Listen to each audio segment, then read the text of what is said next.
दोस्तों नमस्कार। बहुत कम राजनेता ऐसे होते हैं जिन्हें पहले से इसका एहसास हो जाए कि आने वाले वक्त में उनकी राजनीति कहां पर टिकेगी।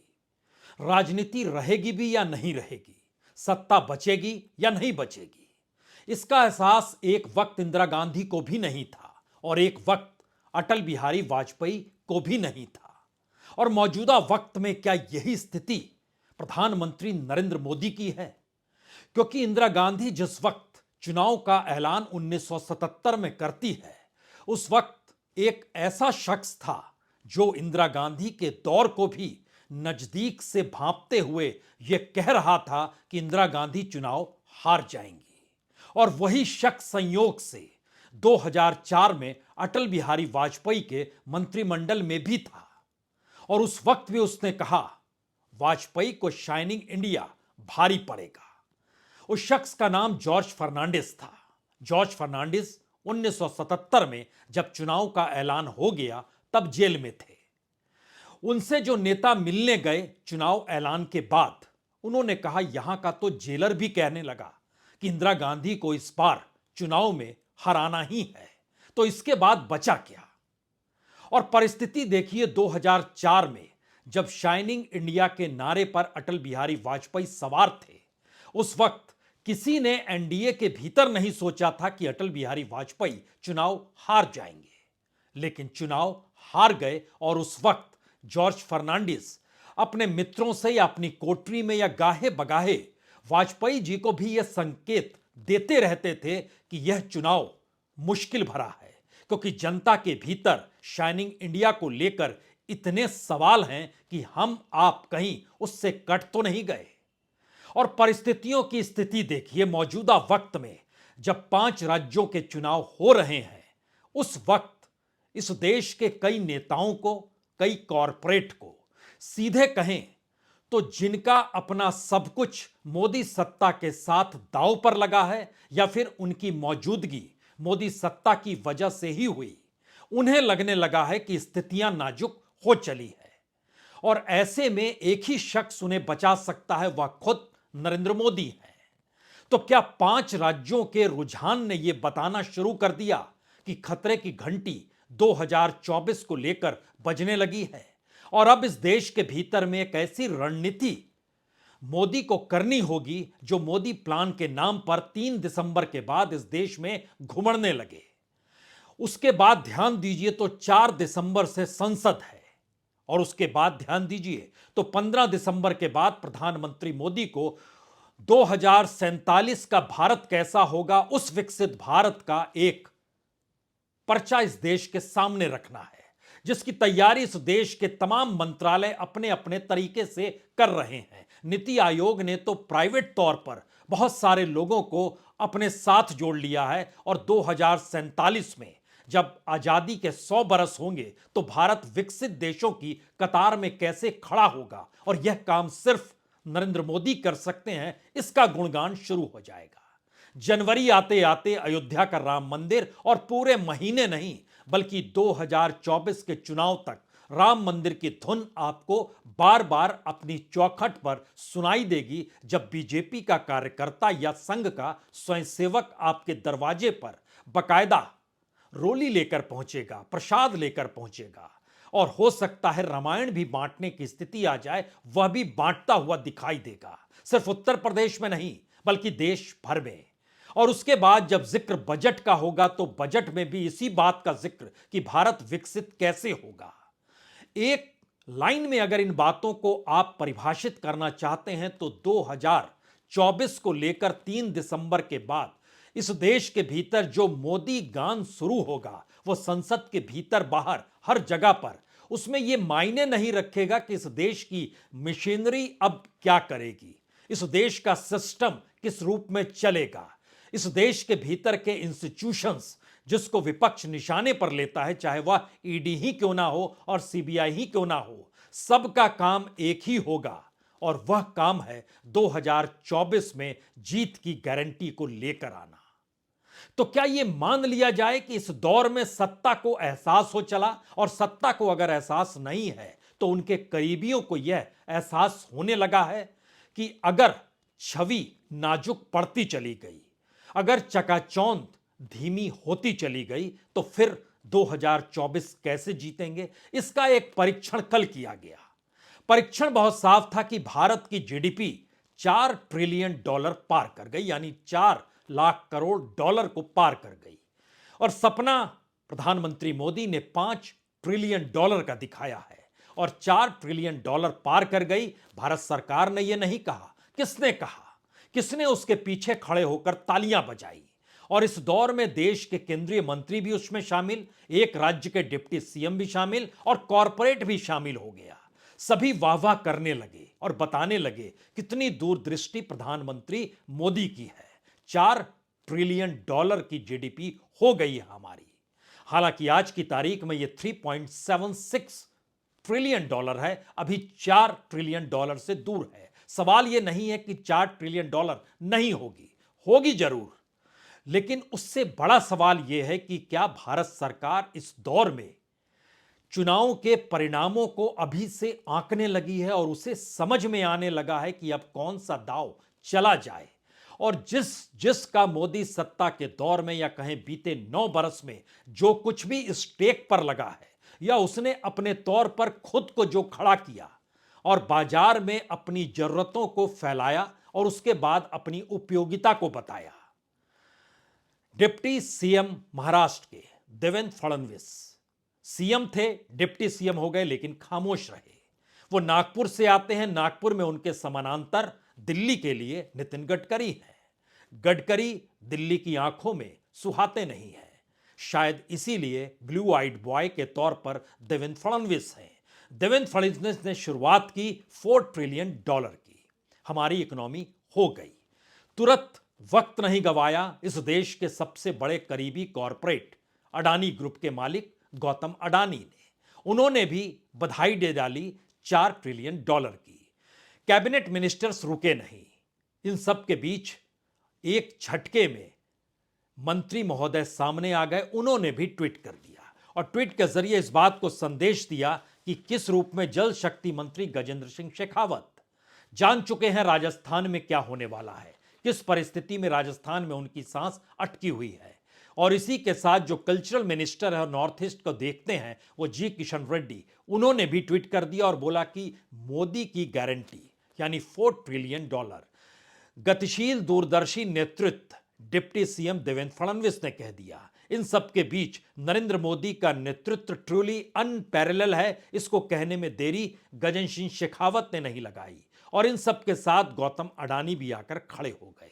सवाल यह नहीं कि उसके अलावे किन किन लोगों ने क्या क्या कहा। एक पहला मैसेज, अब आपके पास सिर्फ एक ही नाम है, एक ही चेहरा है और उस एक नाम और उस चेहरे से इर्द गिर्द आप ना देखें, इसकी व्यवस्था दिल्ली कर रही है। और उस नाम और चेहरे के इर्द गिर्द समूची राजनीति और आने वाले वक्त में समूची मशीनरी को चलना है, इस दिशा में काम शुरू हो गया है और 3 दिसंबर के बाद उस दिशा में परिस्थितियां बढ़ जाएंगी।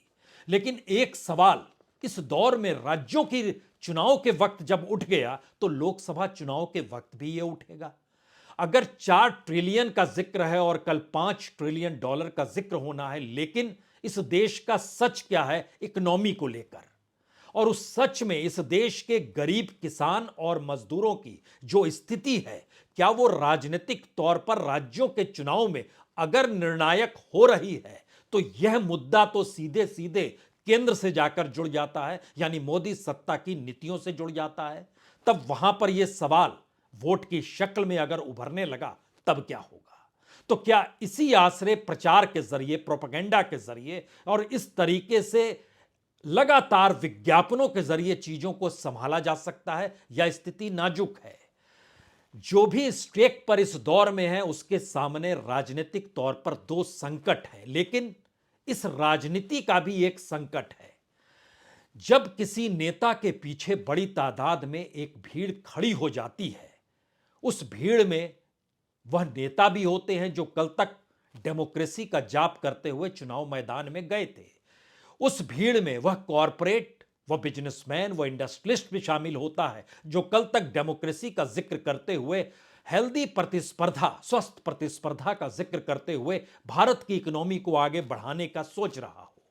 इस भीड़ के भीतर वह लोग भी शामिल होते हैं जिनके जहन में एक सवाल होता है कि इस देश में हर व्यक्ति काम करता हुआ नजर क्यों नहीं आता है और देश की इकोनॉमी इस देश के खून पसीने से क्यों नहीं सींची जा रही है। वह भी उस भीड़ में शामिल होता है क्योंकि उसको बहुत सहूलियत और उसको पहचान इस दौर में मिली। और जब उस पहचान के आसरे राजनीतिक तौर पर पहल समाज के भीतर शुरू हो जाती है तो समाज में एक मोटी लकीर खिंचती हुई दिखाई देती है। और ध्यान दीजिए, इस दौर में जिस जिसका दाव स्टेक के आसरे मोदी सत्ता के इर्द गिर्द जमा हो चला है वह कहीं ज्यादा एग्रेसिव है। यानी प्रधानमंत्री मोदी एग्रेसिव हो या ना हो, लेकिन जिनका सब कुछ दांव पर इस दौर में लग गया वह तो एग्रेसिव होगा। वह देर कैसे लगाएगा? अगर कोई झूठी बात भी आ जाए उसको उछालने में, ताली बजाने में, अगर उस झूठी बात से भी मान सम्मान उसके उस दांव को लेकर बढ़ता हुआ नजर आए जो उसने बनाया है। एक बड़ा सवाल राजनीतिक तौर पर यहां समझ लीजिए, जब नेता फेल होते हैं, जब उनके अच्छे दिन गायब होते हैं तो अच्छे दिन का नारा लगाने वाले जो उसके पहले भीड़ की शक्ल में खत्म होते हैं वह उस अच्छे दिनों का नारा भूलते नहीं है। वह हो सकता है नेता को दरकिनार कर दें, वो कहेंगे चलिए आप तो हट जाइए, लेकिन यह परिस्थिति रहेगी और हम किसी दूसरे को चुनकर सामने ले आएंगे।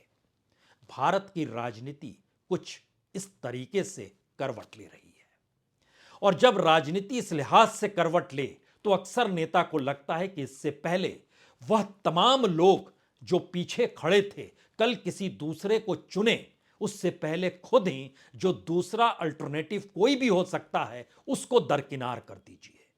इसीलिए ध्यान दीजिए, इस करवट लेती हुई राजनीति के भीतर पहली बार आपको बीजेपी में कोई नेता ऐसा दिखाई नहीं देगा, सुनाई नहीं देगा, या जिसको लेकर आप मंथन करने की दिशा में बढ़ेंगे नहीं कि हां ये व्यक्ति अल्टरनेटिव भी हो सकता है। परंपरा या प्रोटोकॉल कहती है कि राज्यों से निकला हुआ मुख्यमंत्री, प्रोटोकॉल बहुत साफ कहता है राज्य उसने चलाया हुआ हो। खुद प्रधानमंत्री मोदी गुजरात के मुख्यमंत्री थे, राज्य चला रहे थे, उनको गवर्नेंस का आता पता था। इसी दृष्टि से तो शिवराज सिंह चौहान को भी पता था और वह तो 18 बरस से चला रहे थे। प्रधानमंत्री मोदी तो 2014 में प्रधानमंत्री बन गए, उससे पहले उन्होंने 12 बरस मुख्यमंत्री पद को संभाला और यहां तो 18 बरस हो गए थे। तो अनुभव के लिहाज से शिवराज सिंह चौहान एक कदम आगे, तो शिवराज सिंह चौहान गायब हो जाते हैं उस पूरे पटल से जहां पर वो वैकल्पिक तौर पर नजर आए। वसुंधरा राजे एक स्टेट को लेकर चलती हैं जहां पर उतनी ही बड़ी तादाद में सांसदों की संख्या है जितनी बड़ी तादाद में गुजरात के भीतर है, और उनका एक अपना मॉडल है महारानी का, तो उनको भी दरकिनार कर दिया गया। और ध्यान दीजिए, राज्यों के भीतर की परिस्थिति को जब आप परखना शुरू करेंगे तो महाराष्ट्र की राजनीति में गडकरी मायने रखते लेकिन नहीं रखते हैं।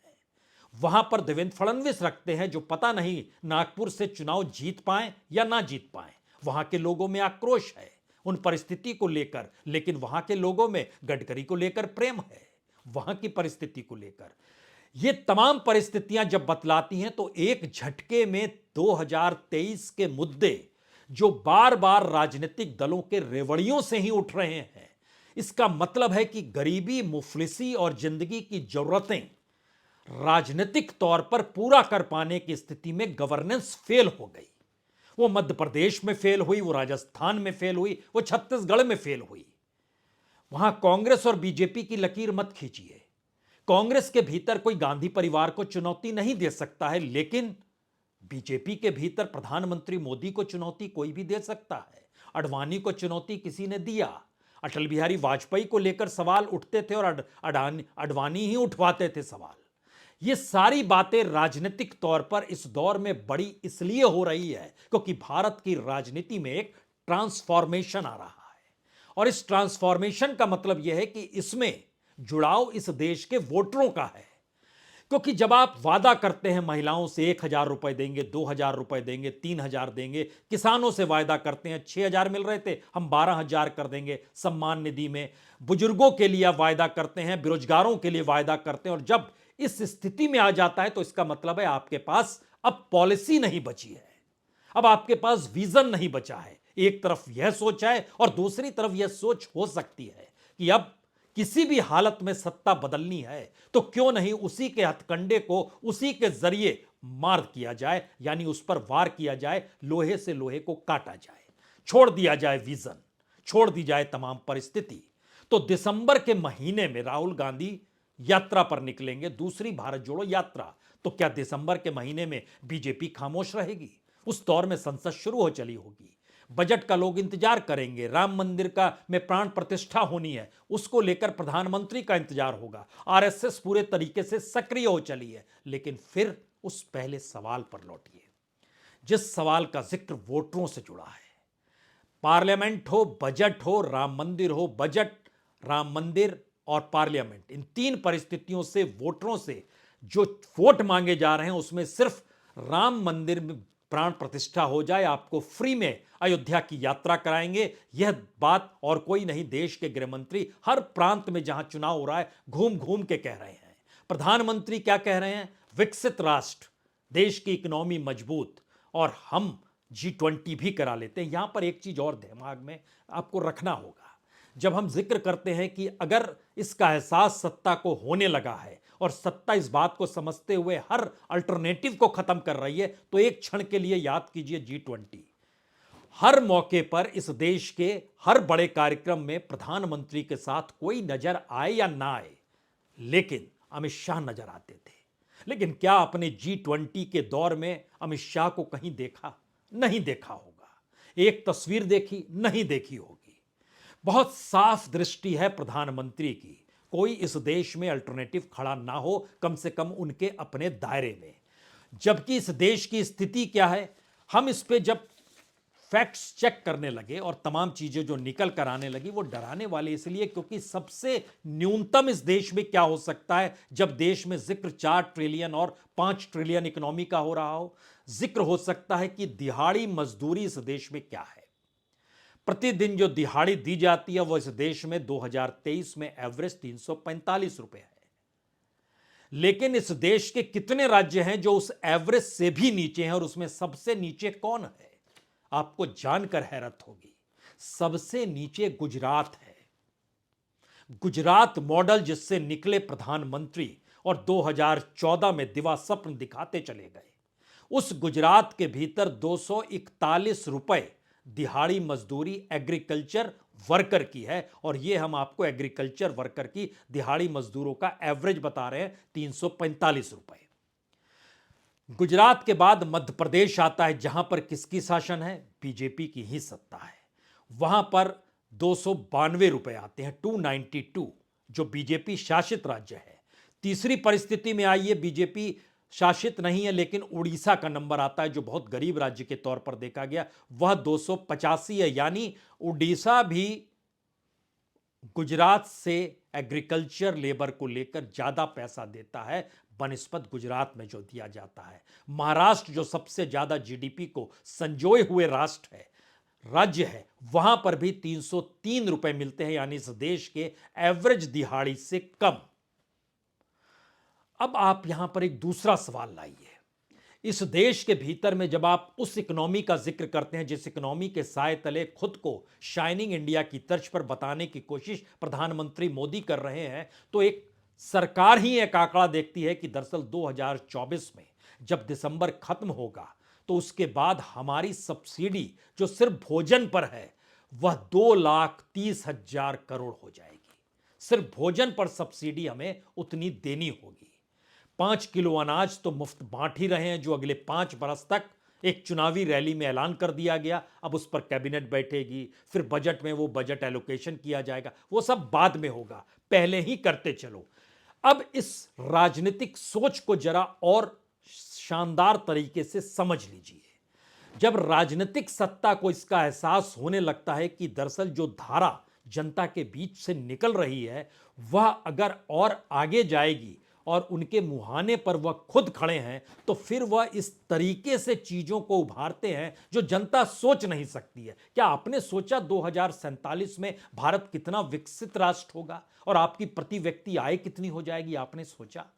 क्या वाकई आपको लगता है कि विकसित राष्ट्र होने के बाद इस देश के भीतर में कोई भूखा नहीं रहेगा, इस तरीके की परिस्थिति नहीं रहेगी जिसका जिक्र डब्ल्यूएचओ करता है, हेल्थ ऑर्गेनाइजेशन करता है? जन्म लेने के साथ ही कितनी बच्चों की मौत हो जाती है। या फिर इसके हटकर सोचिए कि क्या वाकई हमारा मैन्युफैक्चरिंग सेक्टर इस रूप में बढ़ जाएगा जो दुनिया के तमाम विकसित राष्ट्रों के भीतर है, और भारत के भीतर अभी भी यह सिंगल डिजिट में ही घूमता रहा, और इस दौर में तो नेगेटिव भी हो गया। तो मतलब बहुत साफ है। 3-4 क्षेत्रों को आप चुन लीजिए, उसमें एक इस देश के कोर सेक्टर है, दूसरी परिस्थिति इस देश में वह सेक्टर है जो रोजगार पैदा करता है, और तीसरा सेक्टर इस देश के भीतर में एग्रीकल्चर है। एग्रीकल्चर से अब आप कोई समझौता कर नहीं सकते हैं, क्योंकि दुनिया के दूसरे देशों से आप गेहूं चावल मिला बना के और मंगा के यहां के लोगों को तो बांटेंगे नहीं।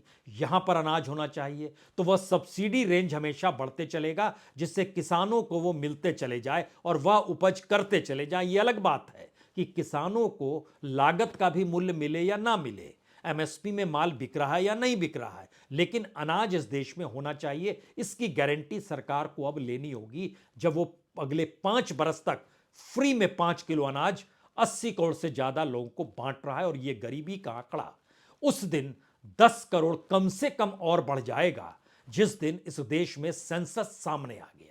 जनगणना जब सामने आ गई, जो आ जानी चाहिए थी 2021 में, लेकिन अभी तक नहीं आई है, और माना जा रहा है कि लोकसभा चुनाव से पहले वो आ भी नहीं सकती है, क्योंकि एक झटके में मौजूदा मोदी सरकार उस कटघरे में खड़ी हो जाएगी जहां पर इस देश के भीतर के इकोनॉमिस्ट सवाल करेंगे, यह किस परिस्थिति में देश को लाकर आपने खड़ा कर दिया। अभी तो आप 2011 को लेकर इस देश के भीतर में आर्थिक व्यवस्था को लगातार चला रहे हैं, लेकिन जैसे ही पता चलेगा वो सब कुछ फेल है और अब 2024 की परिस्थिति नाजुक है, तो एक झटके में लोग बिफर पड़ेंगे। पता चल जाएगा आपको बेरोजगारी का आलम, गरीबी का आलम, गरीबी की रेखा से नीचे वालों का आलम, इस देश में दिहाड़ी मजदूरों की स्थिति, इस देश में महिलाओं की परिस्थिति, इस देश के भीतर में डिग्री लिए हुए लोगों की स्थिति, सब पता चल जाएगा। आप सबको छुपाते हैं, और शायद इसीलिए